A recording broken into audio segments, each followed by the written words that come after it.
All right, Shalom. First and foremost, I want to give all praise, honor, and glory to Yahweh, Bahasham, Yahweh Shai, Bahasham, Rachakodash. I want to give double honors to our apostles and elders of Great Millstone. Peace and blessings and many salutations to you, elect Akyam, across the four winds of this earth, kicking this word in sincerity and in truth. All right.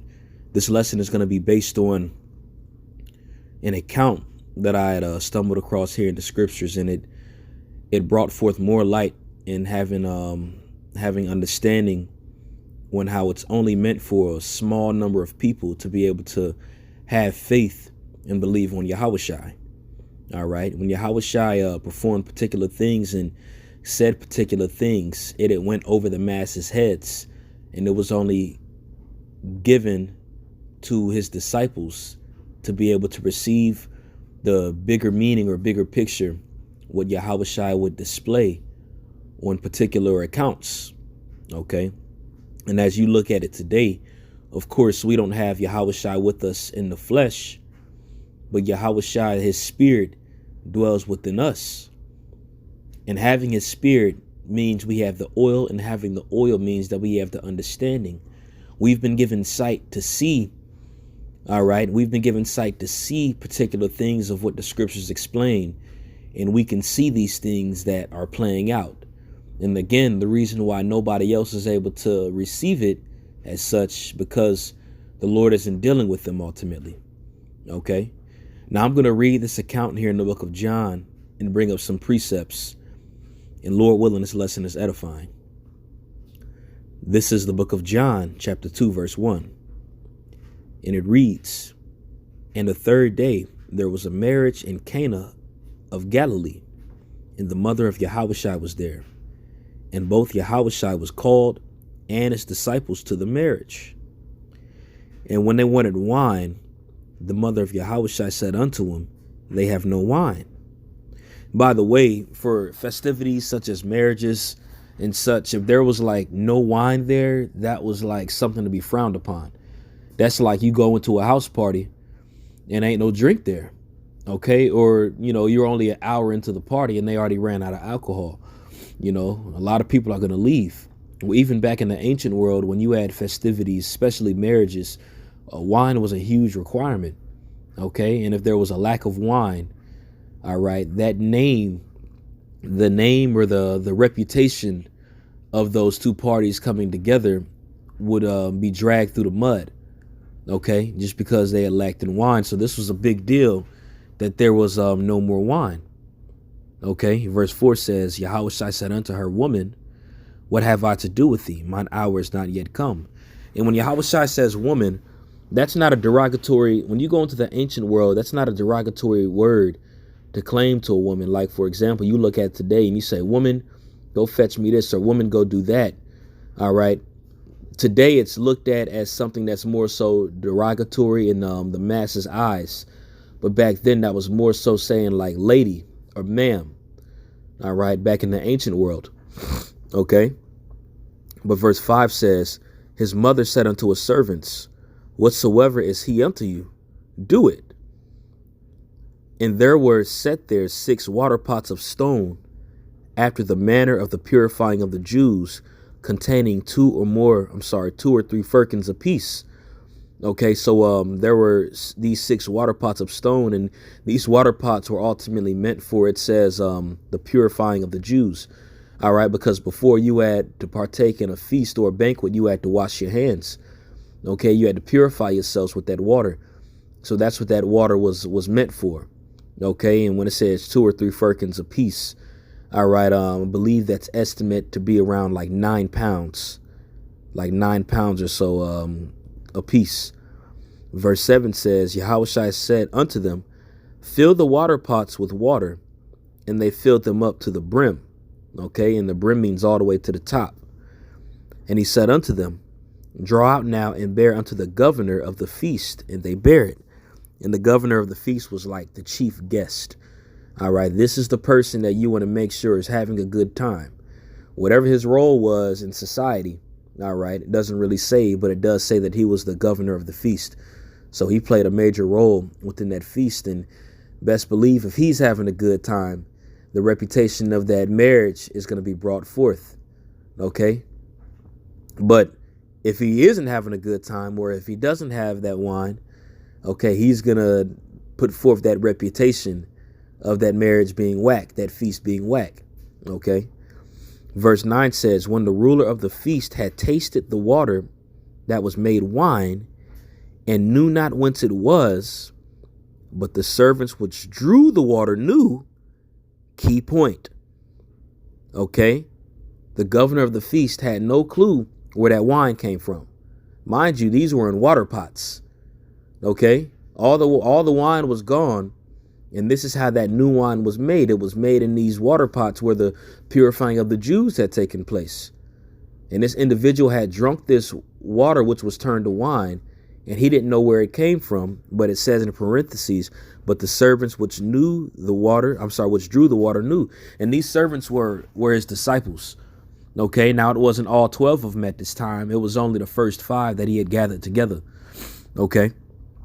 But when you continue reading, it says, the governor of the feast called the bridegroom. All right. So he had to call the bridegroom over like, man, yo, this stuff is good. Verse 10, and said unto them, every man at the beginning doth set forth good wine. And when men have well drunk, then that which is worse. But thou hast kept the good wine until now. So what he's saying pretty much is usually at the beginning of a feast, that's where the best wine is served. That's when you want people to get a little tipsy, have fun, be in good cheer, drinking that good wine.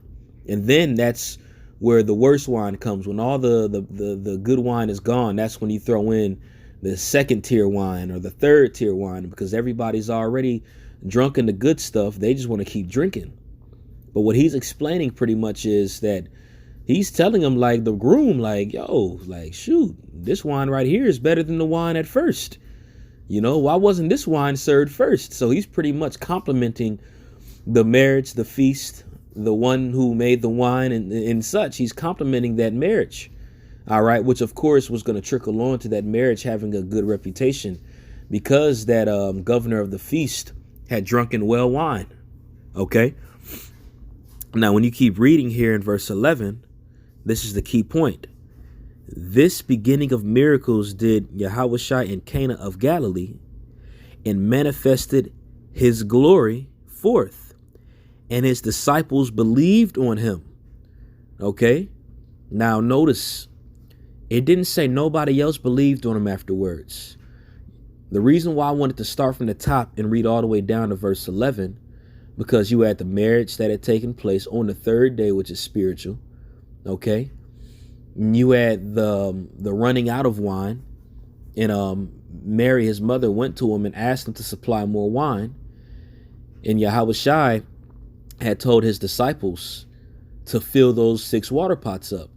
Mind you, he didn't get nobody else involved but his servants, which were a few of his disciples. Okay, so not only did his disciples fill up the wine, but he wanted them to be partakers in that miracle as well, and not nobody else. Okay, then when you continue to read down, he had his disciples give the governor of the marriage or of the feast that wine. Okay, that way they could be hands-on. They could be hands-on within that exercise or that activity. Okay, and as he had drunken that wine, he had realized how good that wine was, and he didn't know where it came from, but the disciples knew where it came from. Reason being because they had taken part within the exercise of that miracle. So when you read it down in verse 11, it says, the beginning of the miracles did Yahushua in Cana of Galilee and manifested forth his glory, and his disciples believed on him. Now, this here reminds me in Matthew the 13th chapter where Yahushua was speaking in parables. Okay, but those parables went over everybody else's head, and it was only meant for his disciples to receive and believe the things that he was saying. All right. Matter of fact, let me get that account here in Matthew the 13th chapter. All right, let's see here. Matthew chapter 13, verse 10, and it says, and the disciples came and said unto him, why speakest thou unto them in parables? He answered and said unto them, because it is given unto you to know the mysteries of the kingdom of heaven, but unto them it is not given. So just as Yahushua had spoken the parables, this account that we had just read in John, the 2nd chapter, of the wine was only meant for the disciples to be able to understand. That's why in verse 11, it says, and his disciples believed on him. Not that they didn't believe on him before, but after that miracle had taken place, that was more so reassurance of his divinity. That was more so reassurance unto them to prove that he is the Son of the Most High, that he is the Messiah that was prophesied to come forth. Okay, so we look at it today, as I explained earlier, we see these prophecies taking place. We see these pestilences coming forth. All right. Even later on, Donald Trump, President Donald Trump, is going to do he's going to do a speech addressing the up and coming pandemic of the coronavirus. And people are lost for words. They don't know what's going on. But at the end of the day, we are the main ones that understand what's taking place on the planet Earth, because the scriptures explain these things and we have the spirit to understand this. And even these particular accounts should build up our faith, because nobody else is receiving what's going on, but we understand this all in a nutshell on why this is taking place. Okay, everybody else is in the matrix, but we're out of the matrix. We were reborn to the understanding of what's really taking place while everybody else is asleep. And that even goes into a lesson the Apostle Ariam Lab did just yesterday. All right, I believe it was titled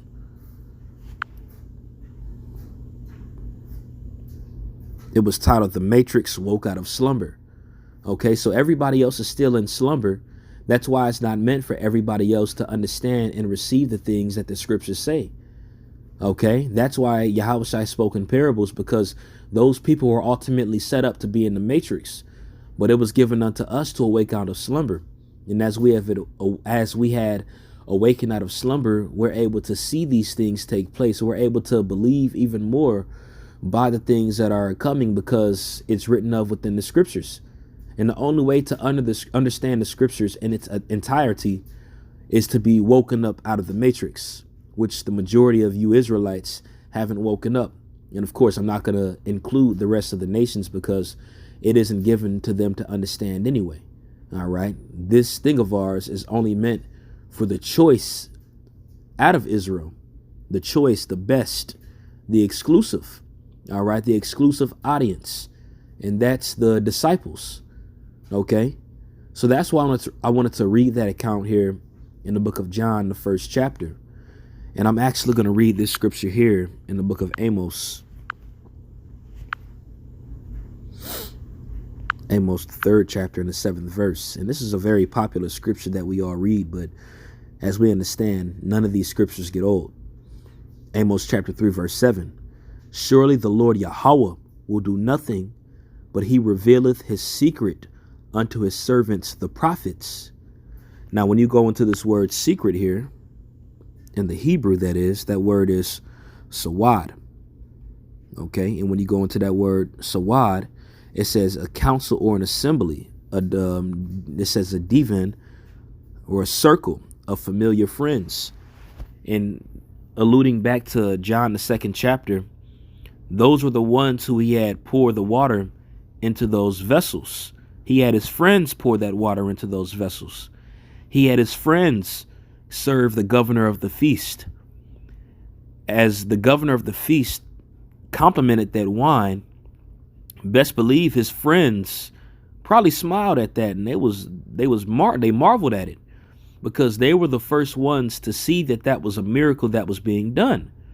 Okay, so when the Lord shows us particular things and we see why nobody else gets it, it's because it's only given unto us to receive it. Okay, it's only given unto us. When the Lord had wrought particular miracles, there's certain times he did miracles only to particular people, because he wanted those particular people to understand. And there were certain accounts where Yahushua had performed miracles to the masses. Via example, you had the fish and the loaves of bread. Now, that miracle within itself was namely meant for the elect to understand. The masses only wanted a bite to eat, but the elect were the ones that understood why he had done that. Okay, and you go into that again being a circle. Okay, his secrets are only revealed unto his circle. Okay, and back in John the 2nd chapter, that's why those disciples were the only ones that knew where that wine came from. Okay, they were the only ones that knew where that wine came from, because it was ultimately meant for them to understand that. And on top of that, they actually had a hand in the miracle, because they followed the instructions that Yahushua had given them. And as they had followed those instructions, they had reaped the fruit of that miracle. Okay, so they definitely were partakers of the joy within that, because they were hands-on within that miracle.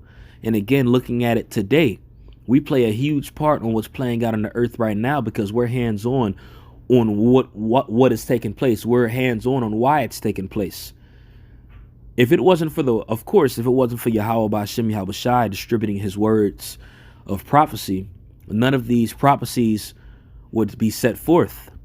But not only did he distribute his word out, not only did he show forth these things that were to come to pass, but he is actually having these disciples speak these words. And as we speak these words, we see it coming to pass. We are partakers within it. We are part of that divine circle. Okay, we're part of the council of the wise men that Yahweh B'Hashem Yahushua himself had set aside to be able to receive these words that's being written.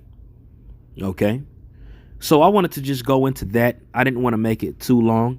Hopefully it was to the point. But I want to give all praise, honor, and glory to Yahweh B'Hashem Yahushai B'Hashem Rachakodash. I want to give double honors to our apostles and elders of Great Millstone at Ruwell. Peace and blessing and many salutations to the elect, the friends, the servants of Yahweh B'Hashem Yahushai that's kicking this word in sincerity and in truth. We're doing a mighty work. Continue to believe.